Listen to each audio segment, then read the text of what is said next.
ಪುಷ್ಪಾದಿ rampage story ಹೇಳಕ್ಕಿಂತ ಮುಂಚೆ 2 ಅಲ್ಲಿ ಏನಾಯ್ತು ಅಂತ ಹೇಳ್ಬಿಟ್ಟು ಸ್ವಲ್ಪ ರೀಕ್ಯಾಪ್ ಮಾಡೋಣ.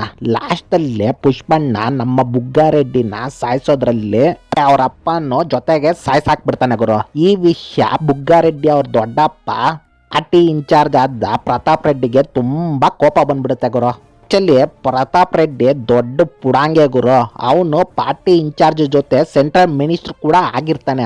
ಅವನಿಗೆ ಪುಷ್ಪನ ಸಾಯಿಸೋದು ಯಾವುದೇ ರೀತಿ ಪಕ್ಕನೇ ಇರಲ್ಲ ಗುರು. ಅವನ ಅಜ್ಜಿ ಅವನು ಒಂದು ಕ್ರಿಮಿನಲ್ ಬ್ಯಾಕ್ ಗ್ರೌಂಡ್ ಇಂದಾನೆ ಆ ಪೊಸಿಷನ್ಗೆ ಹೋಗಿರ್ತಾನೆ. ಅದಕ್ಕೆ ಪುಷ್ಪ ಮೇಲೆ ಸೇಡಿರೋ ಎಲ್ರನ್ನು ಪ್ರತಾಪ್ ರೆಡ್ಡಿ ಜೊತೆಗೆ ಸೇರ್ಕೊಬಿಡ್ತಾರೆ ಗುರು. ಪುಷ್ಪ ಮೇಲೆ ಸಖತ್ ಸೇಡ್ನಿಂದ ಇರೋದು ಯಾರು ಅಂದ್ರೆ ಮಂಗಳಂ ಸೀನು, ದಾಕ್ಷಾಯಣಿ, ಚೆನ್ನೈ ಮುರುಗನ್ನು ಮತ್ತೆ ಜಾಲ್ ರೆಡ್ಡಿ. ಇವರೆಲ್ಲರೂ ಆ ಪುಷ್ಪನ ಸಾಯಿಸ್ಬೇಕು ಅಂತ ಹೇಳ್ಬಿಟ್ಟು ಸಖತ್ ಸೇಡ್ನಿಂದ ಇರ್ತಾರೆ. ಬಟ್ ಪುಷ್ಪರಾಜು ಇವ್ರನ್ನ ಸಾಯಿಸೋದು ಯಾವುದೇ ರೀತಿ ಇಂಟೆನ್ಷನ್ ಇರಲ್ಲ ಗುರು. ಅದಕ್ಕೆ ಇವರೆಲ್ಲನೂ ಪ್ರತಾಪ್ ರೆಡ್ಡಿ ಜೊತೆಗೆ ಸೇರ್ತಾರೆ. ಪ್ರತಾಪ್ ರೆಡ್ಡಿ ಇವರೆಲ್ಲ ಬಂದಾದ್ಮೇಲೆ ಮೈನ್ ಕ್ಯಾಂಡಿಡೇಟೇ ಬಂದಿಲ್ಲ ಅಂತ ಹೇಳ್ಬಿಟ್ಟು ಹೇಳ್ತಾನೆ. ಅದರಲ್ಲಿ ಪುಷ್ಪ 2 ಕ್ಲೈಮ್ಯಾಕ್ಸು ಪೂರ್ತಿ ಆಗ್ಬಿಡುತ್ತೆ ಗುರು. ಆ ಟೈಮಲ್ಲೇ ಪುಷ್ಪರಾಜು ಅದುವೆಗೆ ಅಟೆಂಡ್ ಆಗಿರ್ತಾನೆ ಗುರು. ಅದೇ ಟೈಮಲ್ಲೇ ಮೈನ್ ವಿಲನ್ ಆದ ಶಿಖಾವತ್ ಬಂದು ಅಲ್ಲೇ ಬಾಂಬ್ ಬಿಟ್ಬಿಡ್ತಾನೆ ಗುರು. ಆ ಬಾಂಬ್ ಸಿಡಿಯೋದು ಕೂಡ ನಮ್ಗೆ ಕಾಣಿಸುತ್ತೆ. ಬಟ್ ಆ ಬಾಂಬನ್ನ ಶಿಖಾವತ್ತೆ ಇಟ್ಟಿದ್ದಾನೆ ಅಂತ ಹೇಳ್ಬಿಟ್ಟು ಗೊತ್ತಾಗುತ್ತೆ ಗುರು. ಎಲ್ಲರೂ ವಿಜಯ್ ದೇವರಕೊಂಡನೇ ಮೈನ್ ವಿಲನ್ನು, ಅವನೇ ಪಾರ್ಟ್ 3 ಅಲ್ಲಿ ಬರ್ತಾನೆ ಅಂತ ಹೇಳ್ಬಿಟ್ಟು ಹೇಳ್ತಾರೆ. ಬಟ್ ಅದು ಶಿಖಾವತ್ತೆ ಗುರು. ಆಕ್ಚುಲಿ ಮೂವಿ ಡಿಲೀಟೆಡ್ ಸೀನ್ ಅಲ್ಲಿ ಇದನ್ನ ಕೊಟ್ಟಿದ್ದಾರೆ ಗುರು. ಒಂದು ಲುಕ್ ಹಾಕ ಬಂದ್ಬಿಡ್ರಿ. ನೋಡಿದ್ರ ಈ ಸೀನಲ್ಲಿ ಬರೋ ಬ್ಯಾಕ್ ಗ್ರೌಂಡ್ ನ ಎಲ್ಲೋ ನೋಡ್ದಂಗೈತೆ ಅಂತ ಅನಿಸ್ತೈತಲ್ಲ ಗುರು.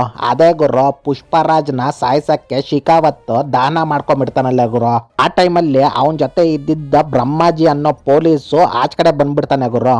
ಅವನು ಹೋಗ್ಬಿಟ್ಟು ಮಿಕ್ಕಿದ ಪೊಲೀಸ್ ಅವ್ರನ್ನೆಲ್ಲ ಕರ್ಕೊ ಬಂದ್ಬಿಡ್ತಾನೆ. ಅದೇ ಟೈಮಲ್ಲಿ ಅರ್ಧಂಬರ್ಧ ಸುಟ್ಟೋಗಿರೋ ನಮ್ಮ ಶಿಖಾವತ್ತು ಆಚ ಕಡೆ ಬರ್ತಾನೆ.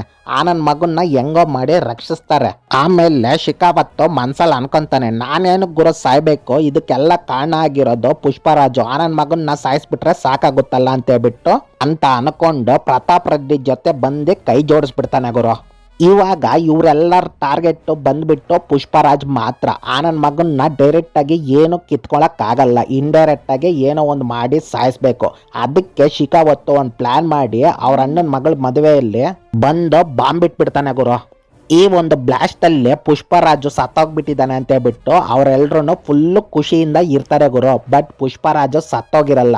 ಆ ಬ್ಲಾಸ್ಟ್ ಅಲ್ಲಿ ಅವನಿಗೆ ತುಂಬಾ ಗಾಯಗಳಾಗಿ ಬದುಕ್ಬಿಡ್ತಾನೆ ಗುರು. ಬಟ್ ಅವ್ರ ಫ್ಯಾಮಿಲಿ ಮೆಂಬರ್ಸ್ ಅಂದ್ರೆ ಶ್ರೀವಲ್ಲಿ ಹೊಟ್ಟೆಯಲ್ಲಿರೋ ಆ ಮಗು, ಅವ್ರ ಅಣ್ಣ, ಅವ್ರ ಚಿಕ್ಕಣ್ಣ, ಅವ್ರ ದೊಡ್ಡಣ್ಣನ ಮಗಳು ಎಲ್ರೂ ಸತ್ತೋಗ್ಬಿಡ್ತಾರೆ ಗುರು. ಪಾರ್ಟ್ 2 ಅಲ್ಲಿ ಅಣ್ಣನ ಮಗಳ ಮೇಲೆ ಕೈ ಇಟ್ಟಿದ್ದಕ್ಕೆ ಬುಗ್ಗಾರೆಡ್ಡಿ ಮತ್ತೆ ಅವ್ರ ಅಪ್ಪನ್ನ ತುಂಬಾ ಕ್ರೂರವಾಗಿ ಸಾಯಿಸ್ತಾನೆ ಗುರು. ಬಟ್ ಈಗ ಅವ್ರ ಫ್ಯಾಮಿಲಿನೆಲ್ಲ ಸಾಯಿಸವ್ರೆ. ಸುಮ್ಮನೆ ಬಿಡ್ತಾನೆ ಗುರು, ಸುಮ್ಮನೆ ಬಿಡಲ್ಲ. ಬಟ್ ಈಗ ಇದರಲ್ಲಿ ಸಮಸ್ಯೆ ಏನಂದ್ರೆ ಜಾಲ್ ರೆಡ್ಡಿ, ಚೆನ್ನೈ ಮುರುಗನ್ನು, ದಾಕ್ಷಾಯಣಿ ಮತ್ತೆ ಮಂಗಳಂ ಸೀನುನ ಸಾಯಿಸೋದು ಪುಷ್ಪರಾಜ್ಗೆ ಏನ್ ಲೆಕ್ಕ ಇಲ್ಲ ಗುರು. ಬಟ್ ಶಿಖಾವತ್ ಸಾರ್ನ ಸಾಯಿಸಕ್ ಮಾತ್ರ ತುಂಬಾ ಕಷ್ಟ ಆಗುತ್ತೆ. ಯಾಕಂದ್ರೆ ಶಿಖಾವತ್ ಈಗ ಡಿಪಾರ್ಟ್ಮೆಂಟ್ ಅಲ್ಲಿ ಕೆಲಸ ಮಾಡ್ತಾ ಇಲ್ಲ. ಅದ್ರಲ್ಲೂ ಸೆಂಟ್ರಲ್ ಮಿನಿಸ್ಟರ್ ಆದ ಪ್ರತಾಪ್ ರೆಡ್ಡಿ ಜೊತೆಗೆ ಸೇರ್ಕೊಂಡು ಇವೆಲ್ಲ ಮಾಡ್ತಾ ಇದ್ದಾನೆ. ಈ ಸಮಸ್ಯೆ ಪುಷ್ಪರಾಜ್ಗೆ ದೊಡ್ಡ ತಲೆನೋವು ಆಗೋಗ್ಬಿಡುತ್ತೆ ಗುರು. ಮುಂದೆ ಪ್ರತಾಪ್ ರೆಡ್ಡಿ ಒಂದು ಕಾಯ್ದೆನ ತರ್ತಾನೆ ಗುರು. ಯಾಕಂದ್ರೆ ಅವನೊಬ್ಬ ಸೆಂಟ್ರಲ್ ಮಿನಿಸ್ಟರ್, ಪಾರ್ಟಿ ಇನ್ಚಾರ್ಜ್ ಕೂಡ.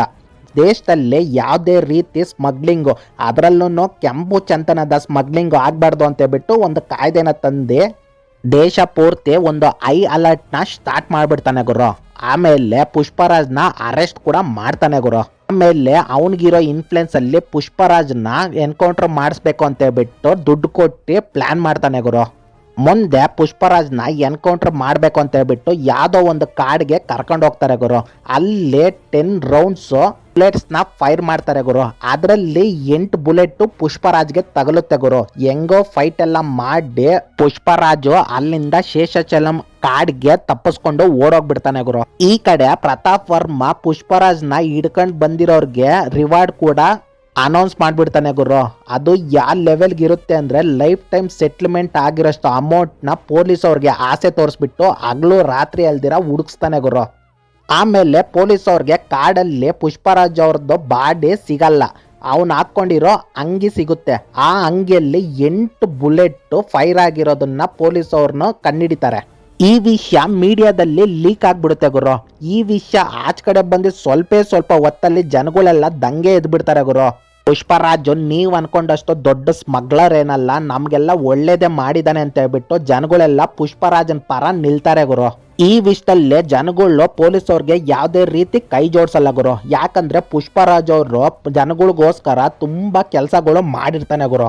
ಅದಕ್ಕೆ ಜನಗಳಿಗೆ ಪುಷ್ಪರಾಜ್ ಅಂದ್ರೆ ತುಂಬಾ ಪ್ರೀತಿ ಮತ್ತೆ ವಿಶ್ವಾಸ ಇರುತ್ತೆ ಗುರು. ಪುಷ್ಪರಾಜ್ನ ಎಲ್ಲ ಕಡೆ ಹುಡುಕ್ತಾರೆ ಗುರು. ಬಟ್ ಪುಷ್ಪರಾಜ್ ಚೈನಾ, ಮಲೇಷ್ಯಾ, ಜಪಾನ್ಗೆ ತಪ್ಪಿಸ್ಕೊಂಡು ಓಡೋಗಿದ್ದಾನೆ ಅಂತ ಹೇಳ್ಬಿಟ್ಟು ಕೆಲವರು ಅಭಿಪ್ರಾಯ ಪಡ್ತಾರೆ ಗುರು. ಇದಾಗಿ ಸ್ವಲ್ಪ ಹೊತ್ತಲ್ಲೇ ಸಿಟಿ ಕೇಬಲ್ ಎಂಬ ಒಂದು ಚಾನೆಲ್ ಅಲ್ಲೇ ಪುಷ್ಪರಾಜು ದಿಢೀರ್ ಅಂತ ಪ್ರತ್ಯಕ್ಷ ಆಗ್ತಾನೆ ಗುರು. ಪ್ಲೇಸ್ ಯಾವುದು ಅಂದ್ರೆ ಶೇಷಾಚಲಂ ಕಾಡಲ್ಲಿ ನೈಟ್ ವಿಷನ್ ಕ್ಯಾಮ್ರಾನ ಇಟ್ಟಿರ್ತಾರೆ ಗುರು. ಈ ಕ್ಯಾಮ್ರಾನ ಹುಲಿಗಳನ್ನ ನೈಟ್ ವಿಷನ್ ಅಲ್ಲಿ ಕ್ಯಾಪ್ಚರ್ ಮಾಡಬೇಕು ಅಂತ ಇಟ್ಟಿರ್ತಾರೆ ಗುರು. ಅಲ್ಲೇ ಪುಷ್ಪರಾಜು ಒಂದು ಮುಸುಕಲ್ಲೇ ಕಾಣಿಸ್ಕೊಂತಾನೆ ಗುರು. ಆಕ್ಚುಲಿ ಹೇಳ್ಬೇಕಂದ್ರೆ ಪೊಲೀಸ್ ಅವರು ಜನ ಇರೋ ಟೈಮಲ್ಲಿ, ಜನ ಇರೋ ಪ್ಲೇಸ್ ಅಲ್ಲಿ ಹುಡುಕ್ತಾ ಇರ್ತಾರೆ. ಯಾರು ಕೂಡ ಹುಲಿಗಳು ತಿರುಗೋ ಜಾಗದಲ್ಲಿ, ತುಂಬಾ ಭಯಂಕರವಾದ ಪ್ಲೇಸ್ಗಳಲ್ಲಿ ಹುಡ್ಕೋ ಧೈರ್ಯ ಮಾಡ್ತಾ ಇರಲ್ಲ ಗುರು. ಅದೇ ಟೈಮಲ್ಲೇ ಪುಷ್ಪರಾಜು ಹುಲಿನೇ ಭಯ ಎಕ್ಸಿ ಹುಲಿನೇ 2 ಹೆಜ್ಜೆ ಹಿಂದೆ ಹಾಕೋ ತರ ಮಾಸ್ ಎಂಟ್ರಿನ ಕೊಡ್ತಾನೆ ಗುರು. ಇದು ಪಾರ್ಟ್ 3 ಅಲ್ಲಿ ಪುಷ್ಪರಾಜು ಎಂಟ್ರಿ ಸೀನ್ ಆಗಿರುತ್ತೆ ಗುರು. ಈ ಒಂದು ಸೀನ್ ನ ಟಿವಿಯಲ್ಲಿ ನೋಡಿರೋ ಜನ ತುಂಬಾ ಖುಷಿ ಪಡ್ತಾರೆ ಗುರು. ನಮ್ಮ ದೇವ್ರು, ನಮ್ಮ ಪುಷ್ಪರಾಜು ಬದುಕೆ ಇದ್ದಾನೆ ಅಂತ ಹೇಳ್ಬಿಟ್ಟು. ಈ ಕಡೆ ಪ್ರತಾಪ್ ರೆಡ್ಡಿ ಮತ್ತೆ ಶಿಖಾವತ್ ಪ್ಯಾಂಟ್ ಅಲ್ಲಿ ಸೂಸು ಬಂದ್ಬಿಡುತ್ತೆ ಗುರು. ಯಾಕಂದ್ರೆ ಈ ನನ್ನ ಮಗ ಬದುಕಿದಾನೆ ಅಂದ್ರೆ ನಮ್ಮನ್ನ ಬದುಕಕ್ ಬಿಡಲ್ಲ ಅಂತ ಹೇಳ್ಬಿಟ್ಟು. ಅದ್ರಲ್ಲೂ ಅವ್ರ ಫ್ಯಾಮಿಲಿನ ಅತಿ ದಾರುಣವಾಗಿ ಎಲ್ಲರನ್ನು ಗುಂಪಲ್ಲಿ ಸಾಯಿಸ್ಬಿಟ್ಟಿರ್ತಾರೆ. ಪುಷ್ಪರಾಜು ಇವರಿಬ್ಬರ ಮೇಲೆ ತುಂಬಾ ಕೋಪದಿಂದ ಇರ್ತಾನೆ ಗುರು. ಮುಂದೆ ಪ್ರತಾಪ್ ರೆಡ್ಡಿ ಇವನ್ನ ಹೆಂಗನ್ನ ಸಾಯಿಸ್ಬೇಕು ಅಂತ ಹೇಳ್ಬಿಟ್ಟು ಮತ್ತೆ ಪೊಲೀಸ್ ಅವ್ರಿಗೆ ಒಂದು ಆರ್ಡರ್ ಆಗ್ತಾನೆ ಗುರು. ಈ ಕಡೆ ಶಿಖಾವತ್ತು ಇವನ್ ಜೊತೆ ಕೈ ಜೋಡಿಸಿ ಪುಷ್ಪರಾಜ್ನ ಸಾಯಿಸ್ಬೇಕು ಅಂತ ಹೇಳ್ಬಿಟ್ಟು ಇರ್ತಾನೆ ಗುರು. ಈ ಕಡೆ ಪುಷ್ಪರಾಜ್ಗೆ ಆಸ್ತಿ ಇರಲ್ಲ, CM ಇರಲ್ಲ, ಅವ್ರ ಫ್ಯಾಮಿಲಿ ಇರಲ್ಲ, ಯಾವ್ದು ಬ್ಯಾಕ್ ಗ್ರೌಂಡ್ ಇರಲ್ಲ ಗುರು. ಅವನು ಮಾಮೂಲಿ ಕೂಲಿ ಆಗ್ಬಿಡ್ತಾನೆ ಗುರು ಆ ಟೈಮಲ್ಲಿ. ಆಕ್ಚುಲಿ ಹೇಳ್ಬೇಕು ಅಂದ್ರೆ ಪುಷ್ಪರಾಜ್ಗೆ ತಿರುಪತಿಯಲ್ಲಿ ಆ ಕಾಡಲ್ಲಿ ಆ ಕೆಂಪು ಚಂದನ ಎಲ್ಲಿ ಸಿಗುತ್ತೆ, ಎಲ್ಲಿ ಕ್ವಾಲಿಟಿ ಮೆಟೀರಿಯಲ್ ಇರುತ್ತೆ ಅಂತ ಸಖತ್ತಾಗಿ ಗೊತ್ತಿರುತ್ತೆ ಗುರು. ಆ ಸರ್ಕನ್ನ ಪ್ಲಾನ್ ಮಾಡ್ಬಿಟ್ಟು ಜಪಾನ್ಗೆ ಸಾಗಿಸ್ಬಿಟ್ಟು ದುಡ್ಡು ಮಾಡ್ಕತ್ತಾನೆ ಗುರು. ಆಮೇಲೆ ಪುಷ್ಪರಾಜು ತನ್ನ ಸಾಮ್ರಾಜ್ಯನ ಕಟ್ಟಕ್ಕೆ ಮೆಲ್ಲಿಗೆ ಸ್ಟಾರ್ಟ್ ಮಾಡ್ತಾನೆ ಗುರು. ಸೆಕೆಂಡ್ ಹಾಫ್ ಅಲ್ಲಿ ಮಾತ್ರ ಫುಲ್ ವೈಲೆನ್ಸ್ ಜಾಸ್ತಿ ಇರುತ್ತೆ ಗುರು. ಫಸ್ಟ್ ಆಫ್ ಆಲ್ ತನ್ನ ಫ್ಯಾಮಿಲಿನೆಲ್ಲ ಕಳ್ಕೊಂಡಿರೋ ಪುಷ್ಪರಾಜ್ಗೆ ಜೀವನದ ಮೇಲೆ ಯಾವ್ದ್ರ ಮೇಲೇನೋ ಆಸೆ ಇರಲ್ಲ ಗುರು. ಎಲ್ಲ ಆಸೆಗಳು ಸತ್ತೋಗಿರುತ್ತೆ. ಬಟ್ ತನ್ನ ಫ್ಯಾಮಿಲಿನ ಸಾಯಿಸಿರೋ ಯಾನನ್ ಮಗನ್ನು ಜೀವಂತವಾಗಿ ಬಿಡಬಾರ್ದು ಅನ್ನೋ ಒಂದು ಪಣ ತೊಟ್ಟಿ ಇಂಡಿಯಾಗೆ ಎಂಟ್ರಿ ಕೊಡ್ತಾನೆ ಗುರು. ಇಂಡಿಯಾದಲ್ಲಿ ಯಾವ ಲೆವೆಲ್ಗೆ ಸಾಮ್ರಾಜ್ಯ ಕಟ್ತಾನೆ ಅಂದ್ರೆ ಪ್ರತಾಪ್ ರೆಡ್ಡಿ ಎಲ್ಲ ಯಾವನ್ನೂ ಟಚ್ ಮಾಡದಿರೋಷ್ಟು ರೇಂಜ್ಗೆ ಹೋಗ್ಬಿಡ್ತಾನೆ ಗುರು. ಪುಷ್ಪರಾಜ್ಗೆ ನ್ಯಾಷನಲ್ ಲೆವೆಲ್ ಇಂದ ಇಂಟರ್ನ್ಯಾಷನಲ್ ಲೆವೆಲ್ ವರ್ಗೂ ಲಿಂಕ್ಸ್ ಮತ್ತೆ ಸಪೋರ್ಟ್ ಸಿಕ್ಬಿಡುತ್ತೆ ಗುರು. ಆಕ್ಚುಲಿ ಹೇಳ್ಬೇಕು ಅಂದ್ರೆ ಈ ಸತಿ CM ಅಲ್ಲ PM ಕೂಡ ಇವನ್ನ ಟಚ್ ಮಾಡದಿರೋಷ್ಟು ರೇಂಜ್ ಅಲ್ಲಿ ಬೆಳೆದ್ಬಿಟ್ಟಿರ್ತಾನೆ ಗುರು.